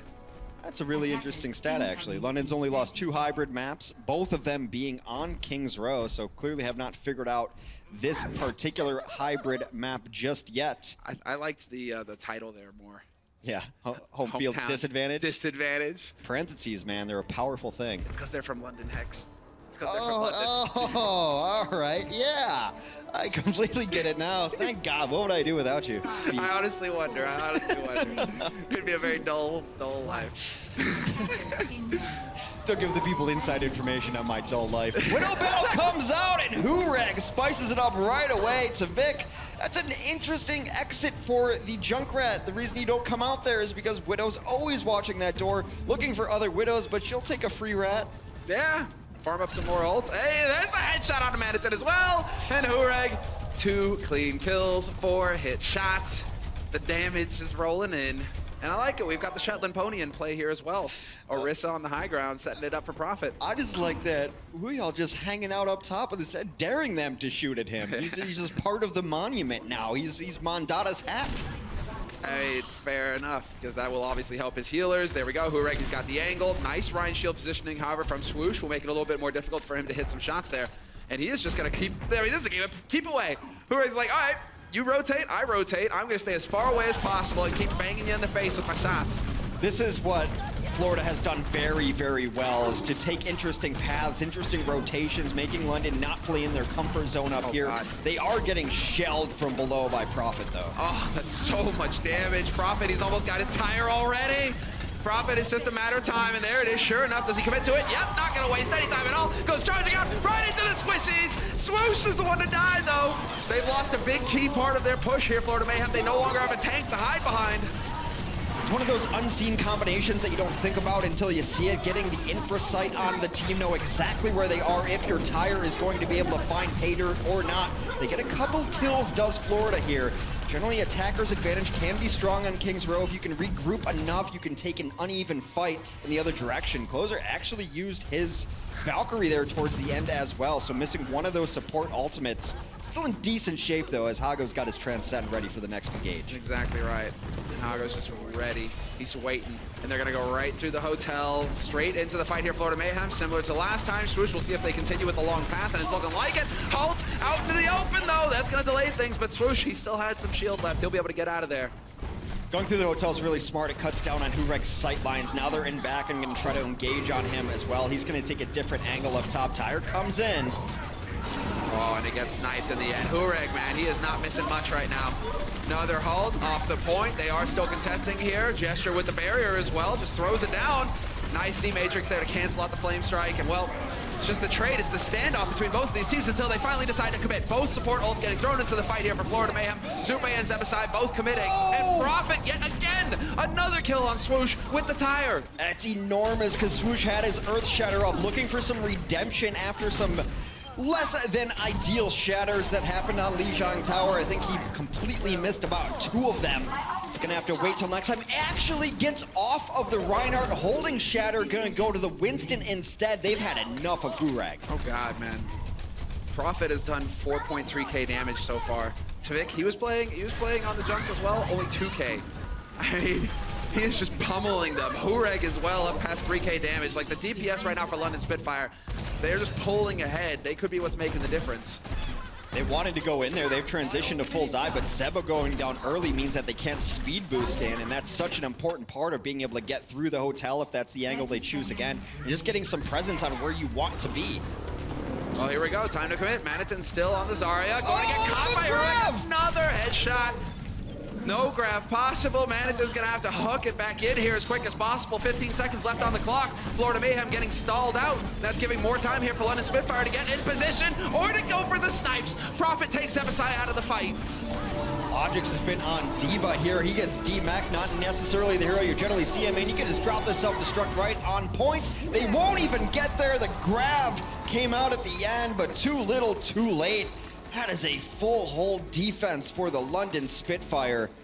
They had no answer to the Widow. They tried answers too late, and then they died with key ultimates in the pocket. You can't die with Shatter there. That one a little more excusable. The fight had already started to break down. Manitin going down with Grav, though, also really hurts. The reason you run tanks is because those ults win you the first point. Yeah, we've seen Zarya shine on this map. Ryan and Zarya, that deadly combo on Kings. And yet, really, what I think just ran circles around Florida Mayhem was Prophet and Hureg. Hureg, literally, he was just grappling hooking everywhere on that map, living up to the trailer. And well, Prophet, you're running through choke points. That's exactly where a junk wants you. It's like, yes, everybody group into those small hallways and let me just go throw grenades in there. Exactly. Hureg had a really nice life on Widow there, and not necessarily the hero we see him on too often. You see Birdring run it a lot. I think we'll actually see Prophet probably come out with it on the offense. Hureg is generally a little bit better off the Pharah. On this particular composition, of course, Birdring can also run a pretty good Pharah. I mean, you look at his London DPS and you're like, well, they can also run this, they can also run this. You know, like, they can all run absolutely everything. That is the luxury that London is able to enjoy. And we'll see Florida, a tough task ahead of themselves. They need to full hold here. These guys are going for the full Shetland. Because now they're going to have Swoosh up there, but that could also set it up for Logix just to have the shield to hide behind and start doing a bit more damage than Hureg did initially. Because Hureg was holding a different angle, a little bit more passive, a little off to the side. So maybe we see Logix hit that headshot early on here with the help of that barrier. That Divas guy, that's defying physics. She should be toppling over. Look at that foot's not even on there. Come on. Didn't you know that she has anti-grav technology? You get distracted by the boosters, but Manitin, he's made the investment. He's upgraded his mech. I suppose so. We'll see what Logix can do on this Widow. They immediately switch off. They don't want to run a Widow battle into an Orisa shield. Very smart. Going to run a McCree instead. 3 tanks on the ground for London, and of course Moira and Lucio will be there to keep them alive. Yeah, and Hago, man, look at that. He's already nearly up to 40% on his ult. He's like, yes, do damage to my tanks. That's great. I'll just keep healing him up. I'll get that ult that much faster. Prophet just charging straight into the pony, and Swoosh wiped off the face of the planet by Gesture. Leaves nothing but a smear. They just ended up boosting over toward that edge there, and then the Roadhog is so good at cracking shields. They don't have the luxury to not fight on point. They only have 50%. That's all London needs to take this map in the series lead. Well, there we go, Tvik manages to find the one, but we've lost that Zebasai as well as Manitin here for Florida Mayhem. It feels like it's only a matter of time. A couple of them are still alive. Swoosh with a swap onto Winston to get back into the fight faster, and Logix comes alive at the very last instant, and it looks like Florida Mayhem, they might be able to keep this going. Interesting that Prophet hooked him, decided not to even engage after that. He just wants to get out alive, and sitting there trying to get the shot might have cost him his life, as he was probably still in the sight line of Logix, who just crushed that last push. However, London sitting on some good ultimates, most notably Coalescence. And well, Gesture, he's got that shatter. Mine's raining in, and not a pleasant thing, but hey, they are going to contest here, Florida Mayhem. It is going to be out and out chaos, and there we go. The shatter connects with 2. Easy cleanup, although last time I said that, Logix decided to prove me wrong and just go completely ham. Finds the kill on Hagapun, and Logix, it's going to have to be some hero work from you. Tavik with the tire goes right onto Gesture, and again, they're making it happen. Beautiful tire. They will get permanent progress now, though, as they've gotten a tick. They got to get on the point. It is so close. No! Another self-destruct hero play. They were so close to getting on that point, but Florida, if it's an inch away, it's a mile away, and they will give up Kings Row. London breaks their streak, have now taken the map. Home turf, hometown, they make it work. And that self-destruct is similar to what we saw in Volskaya, man. The timing's been working out perfectly for these divas. Hureg made the difference in the first, and Logix definitely stood out in the second. We'll see how it all goes down here on map 4. The Overwatch League is brought to you by T-Mobile, America's best unlimited network. Omened by HP, the official PC and display of the Overwatch League. And by Intel, the official computer processor of the Overwatch League.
to the party.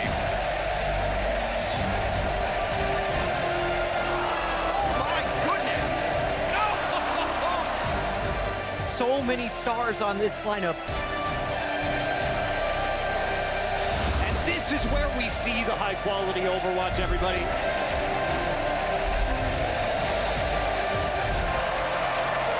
Enough of the fun and games. It's time to get the job done.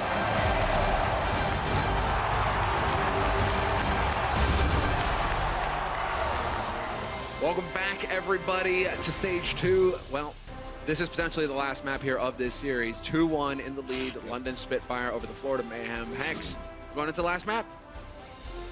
Yeah, we are. We could be going into map 5, though. That's why, you know, I'm a little trepidatious about that. Because map 5 is kind of a London specialty. They tend to take games to 5 against opponents. Miami's still with a good fighting chance here. We're going to go get our kicks on Route 66 here.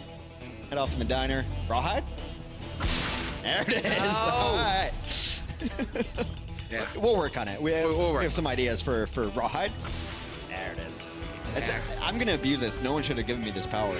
I mean, it is an ultimate power. We have to take it away from Noah, though. He can't be the only one to say Rawhide. Nah, Mitch does it a lot. Mitch abuses it. Mitch abuses saying Rawhide. It's too much. All right. No more of that. This is Route 66. Miami still... Florida. God, I just talked to you about why I say that and how I say it. Florida still fighting for their lives here. Looking to get another victory on board. London is up 2-1 in the series as we enter our 4th map here. And Route 66, very good Widow map. I mean, you can run a lot of different stuff with this. The only thing you really can't run on Route 66 is probably a Pharah. What's interesting is when we get to the end, it becomes a little more Kings Row-y. You start transitioning into Reinhardt's and Zarya's, that long corridor, if it even gets that far. Before that, though, First Point, very popular for Sombra. Really good health pack situations here. She's got her own pack through the tunnel that she can flank through and hang out there. The main pack in Big Earls down there is going to be helping out for your team. There's also even a smaller pack towards that spire to the right that if you have people kind of flanking around is good. I believe this map was built with flankers in mind. There's just simple flanker paths. There's like the main path up the street, then there's always a left, there's always a right. Flankers can absolutely dine on this map. London Spitfire. A little bit interesting, the Sombra defense that they're running here, because on Volskaya, if you recall, it was Hago who ran the Sombra on the support role. This time they're going to get a DPS role in there too. So it's just map dependent, pack dependent on what you feel you need out of your Sombra. Yeah, triple support in a way. We'll see. I mean, they will have that Discord, and so kind of best of both worlds, perhaps. Swoosh. It might be to have that Discord just to completely continue obliterating Swoosh and make his life a living hell. They really don't seem to want to let up on this guy. They heard that he likes teriyaki, you know. And somehow that bothers them. And that just bothers them. They're more original beefsteak. Yeah, they're done with this guy. Get him out. Get him out. Interesting, that pack hasn't been hacked.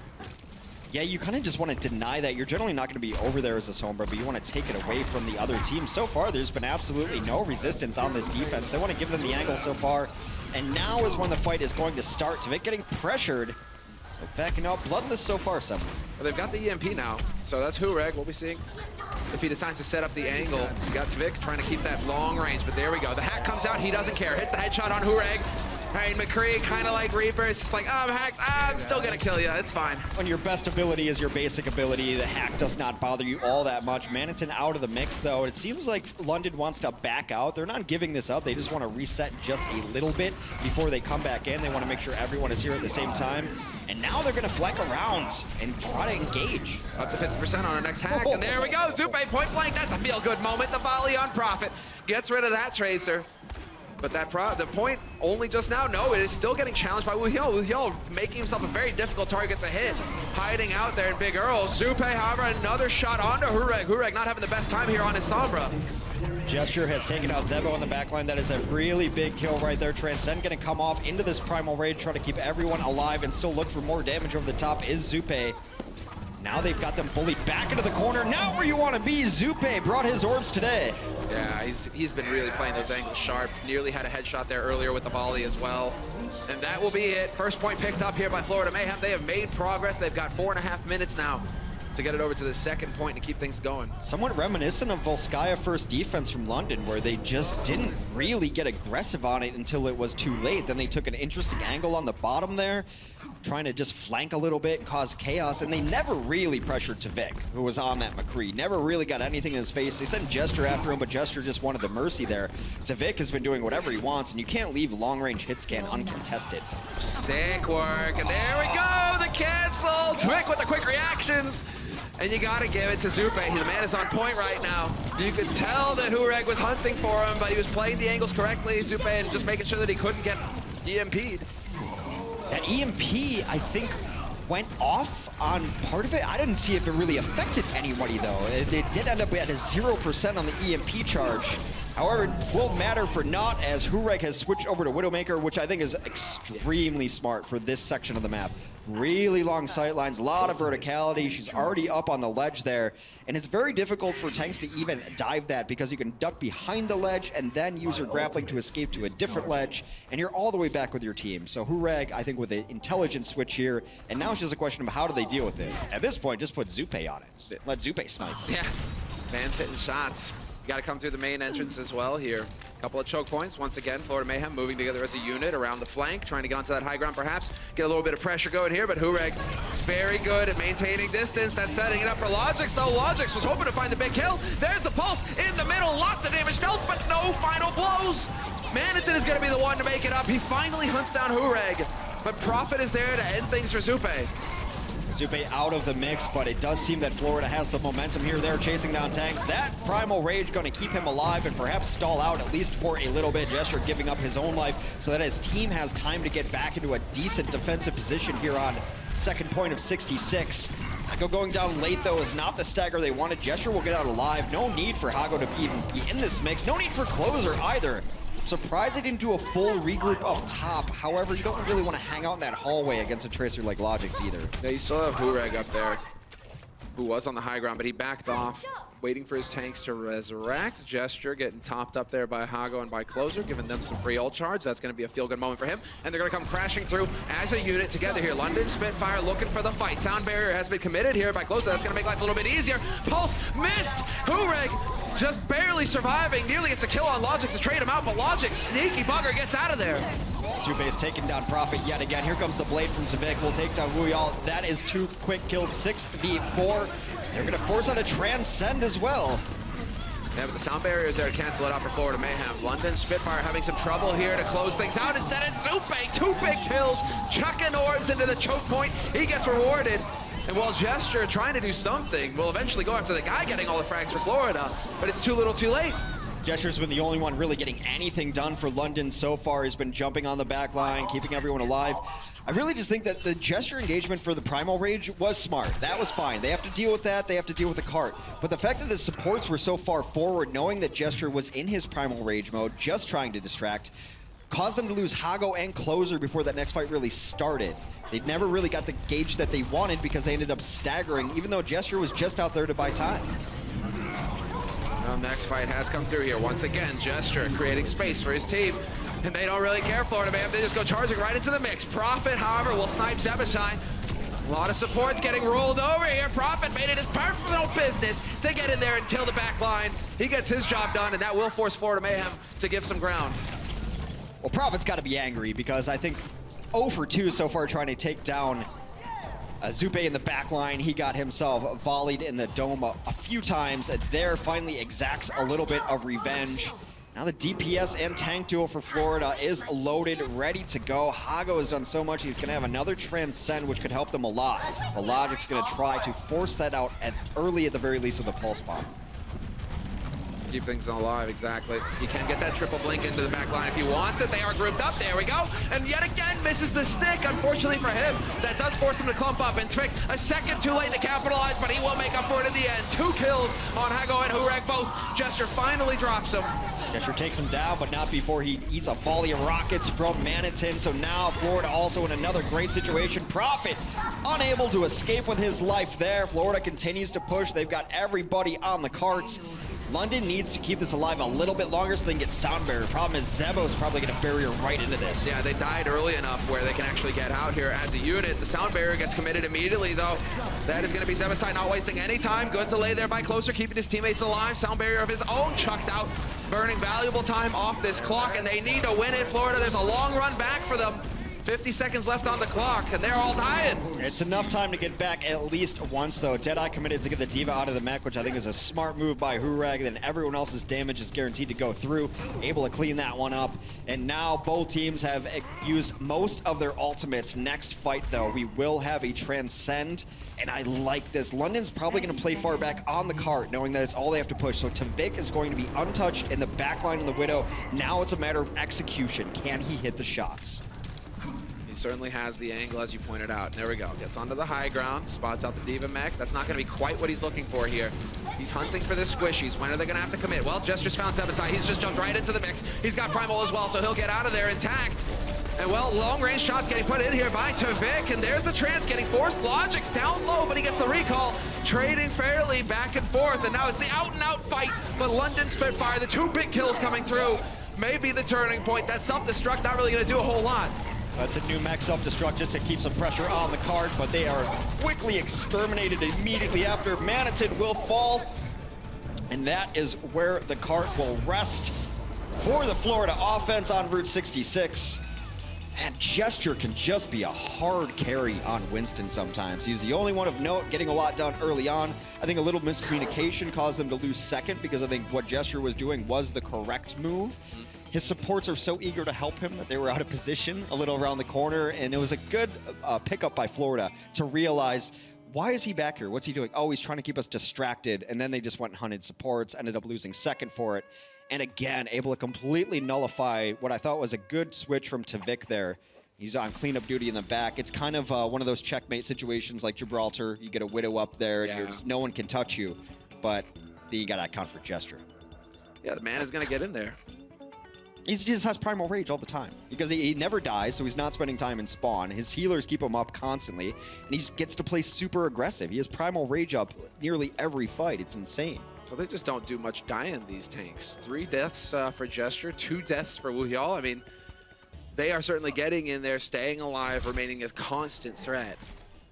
Whereas Manitin and Swoosh, well, they end up dropping a few more times. Yeah, nearly doubled on the other side of things.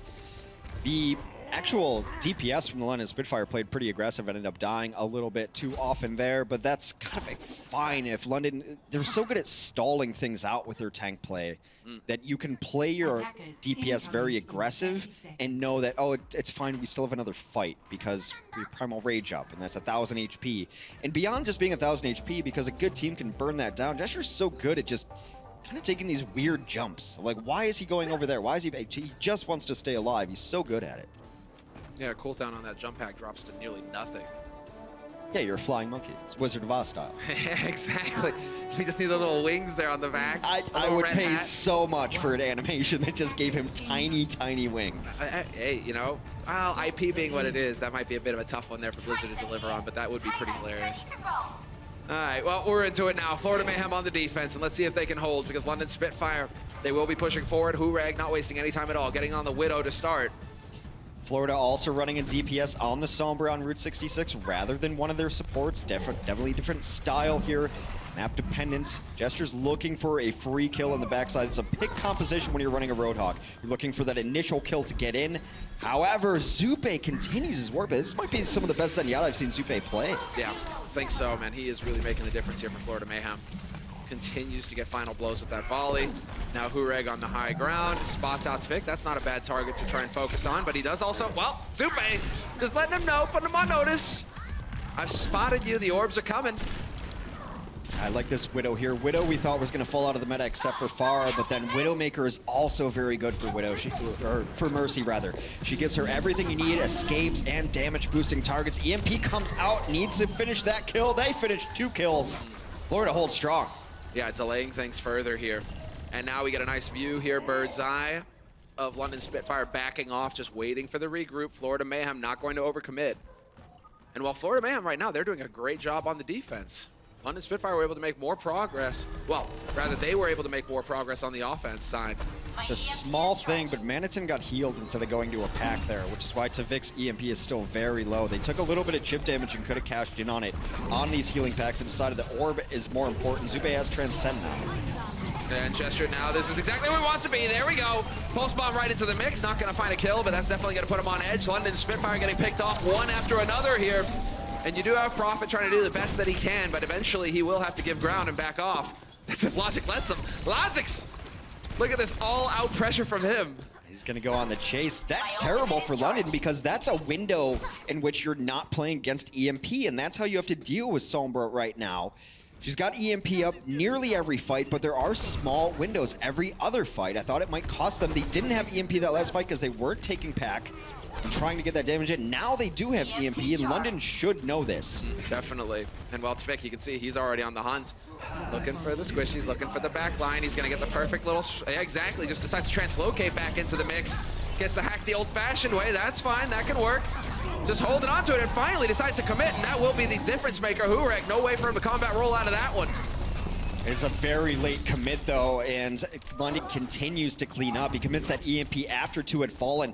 Maybe took a little bit too ambitious of an angle. Wanted to see the scenery here of Route 66. Was out of the fight when it began, unable to EMP until things were a little too late, but Florida still wants to contest. Yeah, Florida does exactly that. They're trying to go for a bit of... Oh! Pulse not going to find it. That's Logic's instead taking down Gesture with his ultimate. But this is really just London. They want Florida to start trickling in here. Just give us the kills. Keep doing that. But Florida at the same time, they're buying valuable time. They're actually delaying things quite a bit. Florida's fine with the trickle in. They've got their tanks out here still at least buying time. They could turn this fight around. A Transcend comes in, could make all the difference in the world. Hurek has to get out of there. It's a lot of damage. Now not able to go through for London. And Florida has everyone back here now. Now it's going to turn into a real fight. There we go. That's the snipe that they were looking for, but so much damage dealt already. Hurek right on the edge. Barely gets back around in time to safety. And this will be the turning point. 2 minutes 43 left on this clock. But a stellar defense so far for the Florida Mayhem to get that into overtime on first point. 2.5 minutes. Hey, that cart takes a long time. This is a long, windy road out here on second point of Route 66. Cart just now gets going. Remember, the win condition for London is they simply have to complete the map. If they do it in overtime, does not matter, as Florida fell short of the final goal. See where everyone wants to position up here. You've got the supports very safe in the back lines, but Prophet's going to be trying to harass them early on. Yeah, no shenanigans from Tvik with the Widow. He goes straight to Soldier. We saw that from Hurek as well for London Spitfire on the defense. This time around, Tvik working his way up to that tac visor very quickly, already at 50%, just doing the constant damage. That's what he's all about. Hurek here with the Deadeye, though. He's going to be the zoning if he catches him out in the open. The shield is gone from Winston. That could be a sign to go for him. Hagopan, however, gets a snipe on Logic's. Everyone's in the same spot up top. They're going to Soundbear and try to get into this, but a flash and fan will take down Swoosh. Diva in his face for Hurek, but he decides to just pop that anyway. Gets Diva very low. London continues to clean this up off the back of a Transcendence. Florida just kind of really clumped up there because they wanted to get everyone in the sound barrier, but London just paid them no mind. They barely even pressured that. We're happy to take their medium range damage from Hurek, and tanks were kind of just playing that game where they're baiting out cooldowns. I'm jumping up, no, I'm down. Yeah. Just wait for them to challenge on the payload. They have to do it eventually. Their time to shine, and Prophet, he's gonna be happy about that one. Oh, that cancels out the tac visor as well. Tvik is gonna be sick. Gesture down for the other side. There goes Swoosh. Both teams without a Winston now. It's going to come down to some of these tracer mechanics. They self-destruct will buy some time on the point. And speaking of time, only 60 seconds left. Prophet in the back line will exact revenge on Zupe. Finally, he's going to be feeling good about that one. And they're only, well, they are definitely going to be able to roll this forward into the second point now. We will be making progress. 2 minutes left here for London Spitfire to roll it home to the third and win this series 3-1. Florida Mayhem, if they can just hold, we could go to an overtime fifth match. Florida's only got their Primal Rage. The Primal Rage on the other side from Gesture could end up doing a whole lot as far as just getting progress and knocking them off the cart. Definitely an economical advantage for the London Spitfire as we go forward. That's not a 1v1 you necessarily want to take. Gesture force out the Primal Rage already. That's a big one. Managed to catch him out. That's uncharacteristic. He was way out there, and he's just hopping all the way back here to the back line, letting them heal him up. Get some ult charge of their own. That's a feel-good moment, at least trying to figure out how to make that work. Swoosh decides to go primal as well, and that's Hurek with the Deadeye. Looking for the pick, but that's not easy to do when your opponent's got 1,000 HP. Well, Winston wants to live through his primal for sure. The last thing you want to do is feed 1,000 damage points to the other team as far as ultimates go, especially when you're in a good position, ultimate-wise, like London was. However, the supports for Florida take down their counterparts on the London Spitfire. That is a complete reset now. And we're down to about 2 more fights here. My tactical visor is charging. Yeah, it is. In fact, it is. 19% away. A little bit more than that now. A little bit less than that, rather, here for Spic. Self-destruct could be big. Tactical visor. Florida has now switched the econ in their advantage now, as London was unable to extract the value out of their ultimates that they needed. We're going to start it off with a sound barrier from Florida. Yeah, looking for the commit. Gestures giving ground. Hoping to get the kill onto Logix. We will have Logix getting the snipe on Hurek instead, and Gesture just backing out. Enough is enough. Let's go. He's done with that one. Logix yet again stepping up here for Florida. It's a perfect parsing out of ultimates as well. They use Sound Barrier and Pulse Bomb, but look what they still have. They still have a Transcend and a Tactical Visor. The last thing you want is to overlap those ultimates early on. Now they still have advantage for the next fight. Sound Barrier for London could be key. See how many people he's able to hit, and Prophet can always turn things around. I've seen that man 1v4 the NYXL, so he's got a Pulse Bomb ready too. Not out of the woods yet for Florida. They could be looking for it. Spic on the high ground though. Just waiting, and there we go. Sound Barrier has been committed by London Spitfire. This is the do or die moment, and Hurek starts off strong with the kill on Zebasai. Hurek decides to take matters into his own hands. 2 kills for him, and Prophet chimes in with a kill on Zupa, and 1 more on Swoosh. Well then, Hex, you did it. Both DPS stepping up in a big way here for London Spitfire. Vic got killed with his Tactical Visor on him. Prophet will take down his counterpart. Tactical Visor comes out, but Transcendent's going to ruin that day. They're trying to regroup now in spawn to be able to come back and but the bouncer's at the door. Prophet takes down Vic yet again. He's a madman. Now this time Swoosh is going to have the later one, but out in the open, Swoosh gets picked, and London Spitfire succeed. In the chaos, Florida Mayhem just not able to keep any bodies to contest that cart. And I see you shaking your head, Hex. Florida's been so close, so many matches. They're so close to breaking it away. I think the tale of this second half especially is dying with ults, not a great thing. King's Row, they died with a Shatter, they died with a Grab, never able to get the fight that they wanted. Tavik going down there. And then what can you say? Prophet's a magician. Just absolutely wins fights that maybe no mortal could pull off. But Prophet, God, he's so good. I thought the supports actually for Florida played very well today. They got their ultimates up. They were doing a lot of damage. Some signs of life from Florida, but London continues to prove why they're one of the best teams in the Overwatch League. Still quite a bit of ground to cover for Florida Mayhem to be able to catch up to one of the top 3 teams in the league. So, London Spitfire, they won the playoffs. They took first spot at the end of stage 1 in the playoffs at least, and they're definitely showing why. At the end of the day, they get the job done. And we will have, yeah, it's not pretty. Some of it was, but.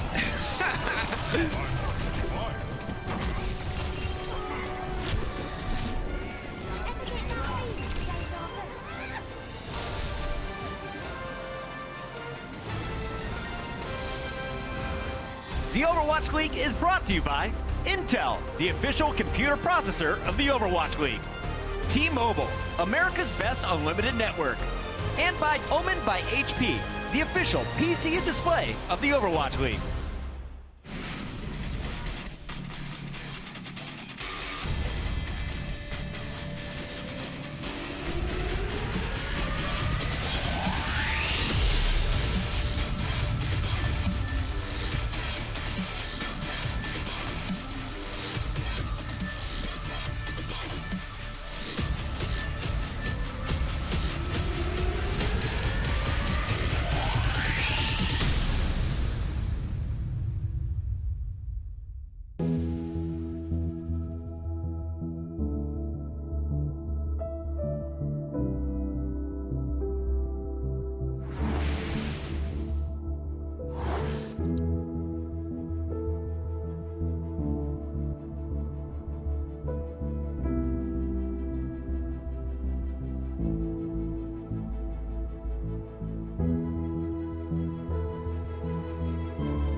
Welcome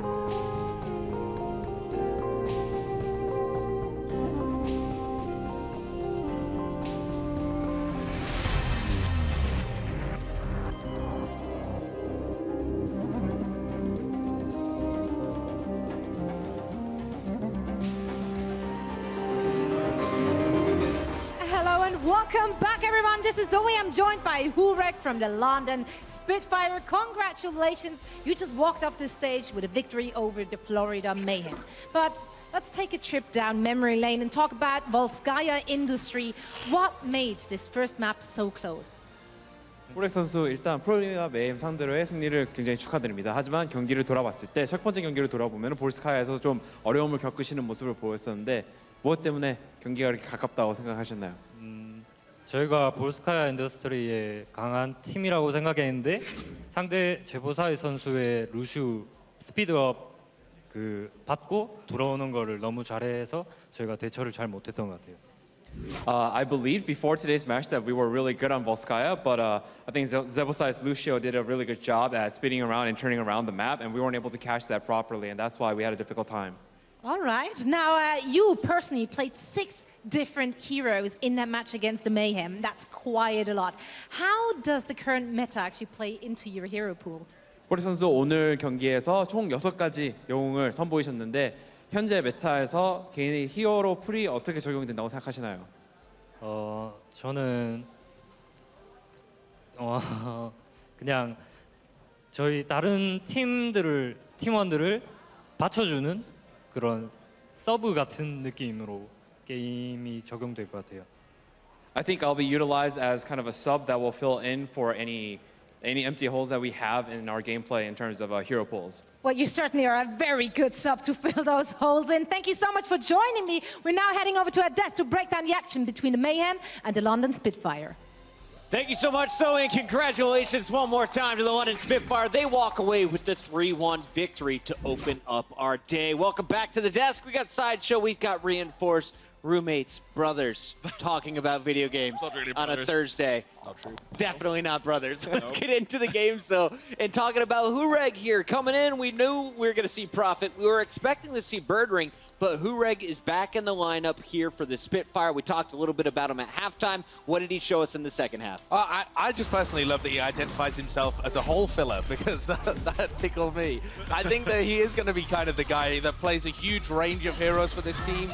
And if they want to sit Birdring out for a game or don't feel like he has the pool that's going to work perfectly, have we seen Birdring play Sombra? I don't think so. Hureg's got a really deep hero pool. Yeah, but he spent most of the time on the Widowmaker, the Soldier, and the McCree, and he did a pretty good job.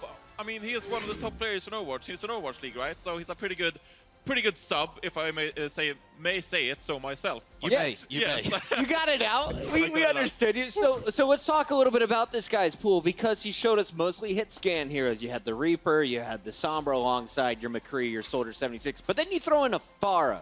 Yeah. Do you expect him to go towards more projectile heroes, or do you think this is just a one-off and this is kind of a hit scan guy for you? I think he is the Pharah player of the team. I'm pretty sure Birdring never really has been the Genji or the Pharah. We've seen some Genji rather come out of both Prophet and Birdring in the past, but neither has really been next level top tier. Prophet is probably the best Genji out of the two, but with Prophet on Tracer, Birdring can't really play the Genji or the Pharah. So Hureg is the projectile player of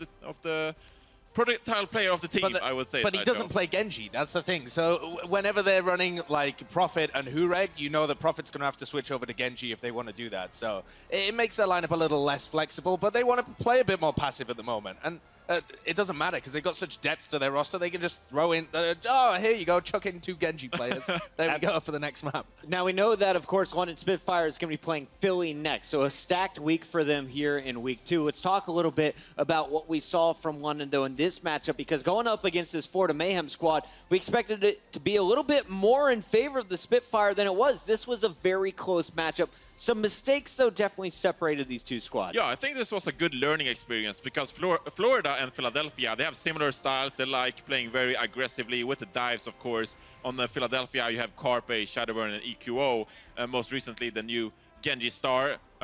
So I am very impressed by the Florida and the Philadelphia dive style. But I think that overall, London Spitfire will treat this as a learning experience, move on, and learn how to play a bit more anti-dive. That man with the fantastic beard is doing a great job with his dumb smart signs. That may or may not be Crumbs. What are you doing here? It's your day off. Go back home. Crumbs is in the venue. Get his autograph and then throw it away. Let's talk a little bit about your play here, Johnny. We have the winning moment here from Kings Row, and you're mentioning some mistakes. This one plays out slowly and painfully. Well, I think that Florida Mayhem overall on Kings Row, at least on defense, they put in a good performance. On offense, not so much, as they got 50% of the ticker. But this fight, it's a bit messy, and I think that overall Florida is in the fight before Gesture just gets a sick Earth Shatter and cleans up the point. But then towards the end of the fight, it gets a bit closer. We have a few members of London Spitfire contesting the point. We get a few kills on the side of Florida Mayhem, but it won't be enough. And we get to the last few moments of the map here, and you can just see Florida Mayhem streaming on towards the point, but they cannot get there in time. And it's not really a C9, the typical C9 we've seen, but it's still as enjoyable as ever. And that's the same thing we saw in Game 1 Volskaya. The Diva Bomb clears the point, wins you the tick in the round. So not the worst C9 we've seen, but Florida definitely a little bit frustrated there. They also have to be super frustrated with the way that Game 4 closed out. Yeah, and still just great exposure for London Spitfire as well. I feel like every time a C9 comes out, Jack's just sat there like, yes, easy, easy Print PR. the money, print the money.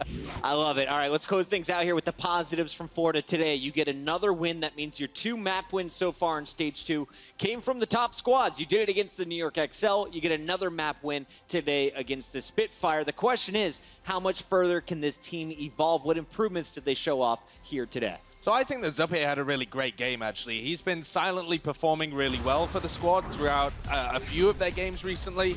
And now that they can play a little more aggressive and don't have to rely on the Mercy, this is where Zuppe is having his performances. He had great Sombra gameplay, had almost 5 players every time he used an EMP. He would get almost 5 players from London Spitfire.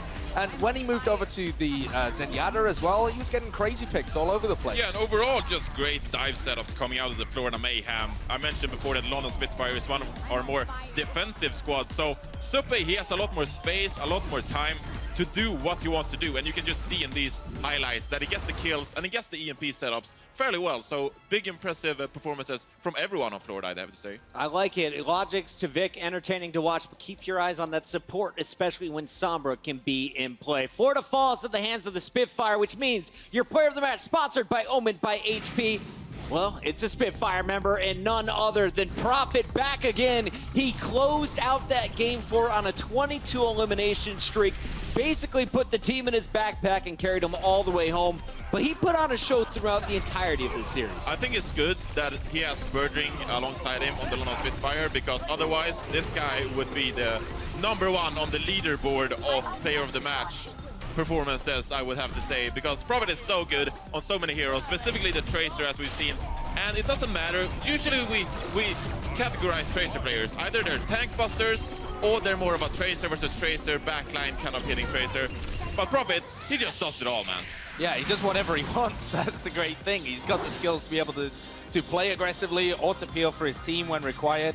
And I love the fact that he has such synchronization with the rest of the team on these dives. He's able to get a crazy amount of eliminations, really like way more eliminations than he does final blows. If you look at the ratio between the two, twice as many eliminations. Whereas we look over at Logics, he's more of like individual.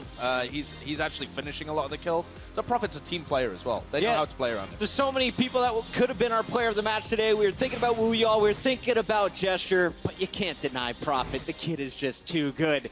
That is going to do it for our first match of the day. But coming up next, we got the Outlaws and the Fusion. Winner could be in first at the end of the day. We'll be right back with that match after this.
The